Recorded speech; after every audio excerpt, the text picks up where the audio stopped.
Edge team have landed at Sibono Discovery Center. And before I check in on the weird and wonderful happening right here, I've got to lock down a quiet spot so that I can see all the action happening on the Ampion Venture Bus. In 2013, the Ampion Venture Bus Africa traveled across Africa from Harare to Johannesburg, Bloemfontein to Cape Town, 2,500 kilometers in just 5 days. The buses stopped in different cities every day, allowing the Ampioneers to interact with local entrepreneurs and innovators. Let's see what happened this year. A brilliant road trip, amazing entrepreneurs, and a chance to build a new business. This was the second edition of Ampion Venture Bus Africa. In 2013, 3 of the projects created on board turned into successful startups. This year, half of the Ampioneers came from Africa, the other half from the rest of the world. The 4 buses were packed with young participants with entrepreneurial drive who want to fulfill their dreams and enhance their skills, contacts, and business partners. A belief in the entrepreneurial energy of young women resulted in up to 50% female Ampioneers on each bus. On top of their outstanding entrepreneurial skills, the participants brought sound knowledge in IT, web design, new media, and business development. On the buses, teams were formed, ideas bounced around, products built, customers approached, and businesses outlined. The top 3 startups in each bus got the chance to be incubated for free by leading African startup incubators over a period of 6 to 12 months. In 2014, the focus was healthcare, energy, and education. But other issues were welcome too. The goal was to empower young people in Africa by boosting their entrepreneurial skills and potential. Well, it's a real pity that I can't be there, but the great thing about technology is that it can pretty much put you anywhere. Hi, Fabian. How did this all start? So everything started with my internship at the African Development Bank back in 2007. Afterwards, when I went back home to Germany in Europe, I became an entrepreneur. So I was running my own startup businesses. And 2 years ago, I thought, how cool would it be to combine those 2 worlds? Run an organization which is fostering entrepreneurship in the digital space in Africa. How long has this project been running, and does it only happen in Africa? We've been running this project for 2 years in Europe before we expanded to Africa. So we're still running it in Europe, and it's quite successful. But when we had our pilot here in South Africa last year, we figured that there is a huge demand. First of all, we had lots of applicants from Africa, but also from abroad. So there were tons of people from the States and from Europe who were interested in building startups in Africa.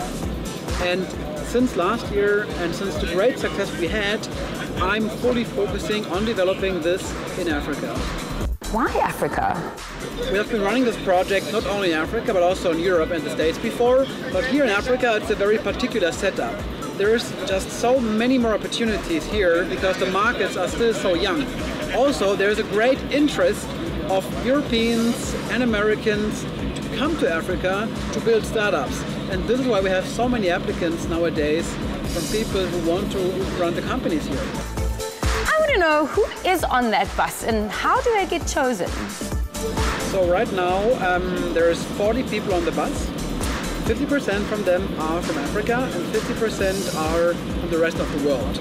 Among those 40 profiles, we do have 20 developers, so people that know how to do coding.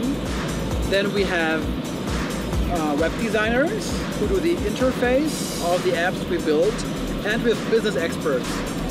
Among these 3 different profiles, we also have mentors, so it's like seasoned entrepreneurs who are here to give advice.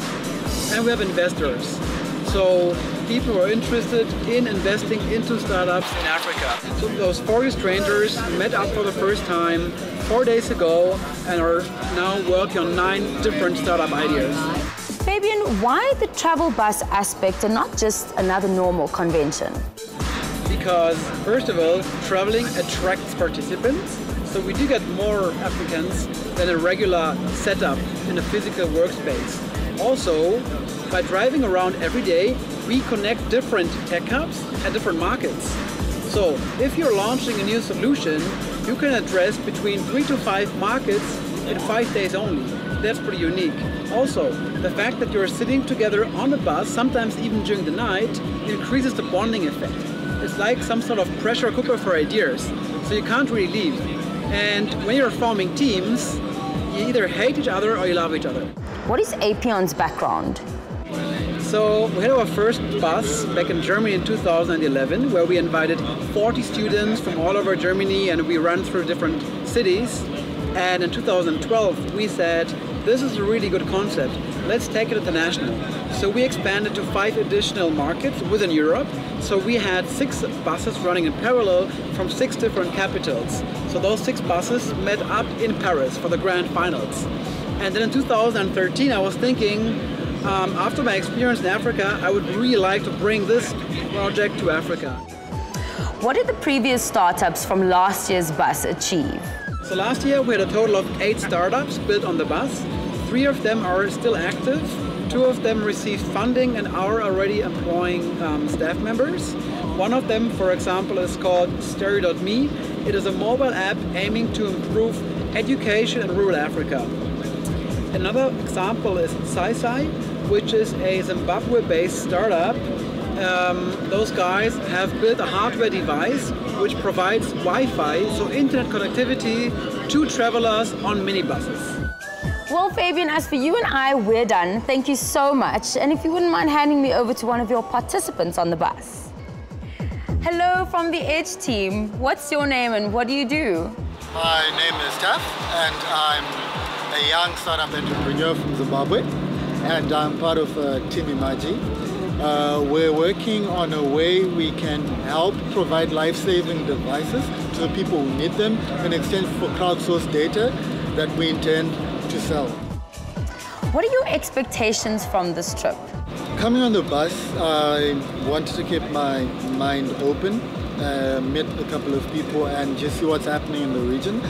But after we started working on the idea, I think we've all now fallen in love with the concept that we've developed, and we now have every intention to make sure that we get the right connections, we get the right people to help us develop this further. What's the experience been like so far? Definitely different. It's a very small space. There are a lot of people, there's a lot that's happening, but I think it was a mindset shifting experience, because you learn to work with people in close proximity. You have to respect other people's space. You also have to be creative under pressure, and also you have to live and sleep with the same people. What have you learned? I've learned a lot about other cultures. There are a lot of nationalities in the bus. There are people from different continents, different genders, different age groups. So definitely I've learned a lot about other cultures. I've also learned a lot about our region. I'm from Southern Africa, but I had not been to Namibia or Botswana before, so that really helped change perceptions and reinforce some perceptions that were correct. What do you think the benefits of networking are? I've been able to make friends with everybody. We've now connected, we're now in touch. And as we go on the road, we've also been able to meet a number of potential investors, potential advisors, and we'll definitely be following up on them. So it tremendously opened up the opportunities to meet people that could help us now, people that could help us in the future, and to meet a lot of new friends. So you guys are connected all the time on the bus. How did that work for you?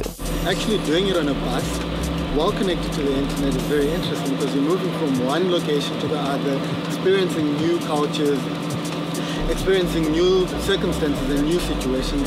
So everything that you think you know about your idea, even with access to the internet, changes when you get to actually meet with the people. So I think that was interesting to sort of have this contradiction between technology, the virtual, and the reality on the ground. Well, isn't this just awesome? Thank you so much for chatting to us. Safe travels and stay linked. I simply love the idea of this venture bus, and I'm really sorry that I missed it, but either way, we got to catch up with them. Next, I get paid to play with some pretty awesome stuff. Before we get there though, the 2015 preview. Gotta love this job.